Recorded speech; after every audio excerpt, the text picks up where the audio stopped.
Je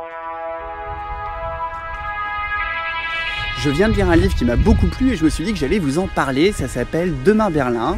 C'est écrit par Oscar Kupfan et c'est l'histoire d'un groupe de gens, un groupe de fêtards à Berlin à la fin des années 2000 et au début des années 2010. Oscar Kupfan, il a gagné le prix de Flore pour son premier bouquin et celui-ci c'est son deuxième livre. Et l'écriture est vraiment très jolie, c'est très littéraire.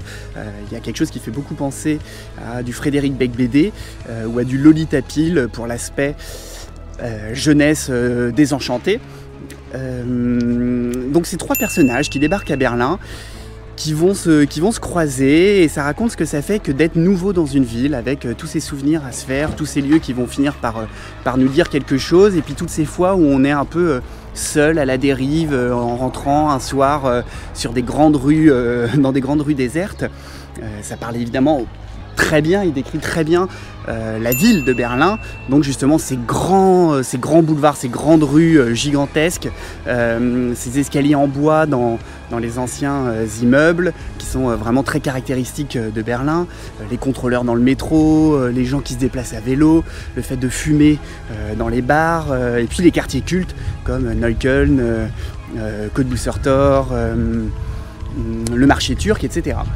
Mais le thème principal du récit, c'est surtout la fête, avec ce truc typiquement berlinois en fait, où on voit vraiment la différence qu'il y a entre les fêtes à Paris, où les gens sont un peu là pour paraître et pour draguer, alors qu'à Berlin, ils sont vraiment là pour s'amuser, danser, en se souciant de rien d'autre que de passer une bonne soirée.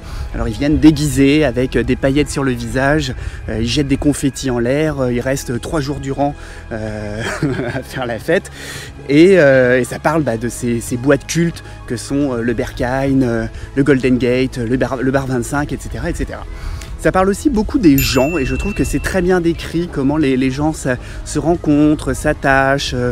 Ça parle des colocations à 4, 5, 6 personnes où on dort sur le canapé d'un ami, on se réveille, on se fait offrir le petit déjeuner, etc. Et il y a quelque chose de très attachant, de très émouvant, je trouve, dans cette petite communauté de fêtards. Et ça parle évidemment beaucoup de l'amour, puisqu'ils ont tous, les trois personnages, des ex auxquels ils repensent, des coups d'un soir, des nouvelles petites amies avec qui ils restent au lit pendant des journées durant, à ne rien faire d'autre que de regarder des films et voilà, et à rester dans les bras l'un de l'autre.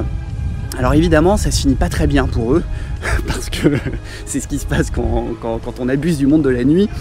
On finit par avoir des problèmes judiciaires et ou physiques, mais l'histoire n'est pas glauque du tout en fait. C'est certes un peu désenchanté, mais c'est surtout extrêmement poétique, et ça donne envie de connaître cette vie-là, ça donne envie de s'amuser, de faire ses rencontres, de vivre pleinement l'instant, etc., etc. Donc c'est un bouquin que je vous conseille. Si vous aimez Berlin, si vous connaissez déjà, ça vous rappellera des choses. Si vous ne connaissez pas, ça vous donnera envie d'y aller. Moi en tout cas ça m'a beaucoup plu, je vous le conseille grandement. À la prochaine, ciao.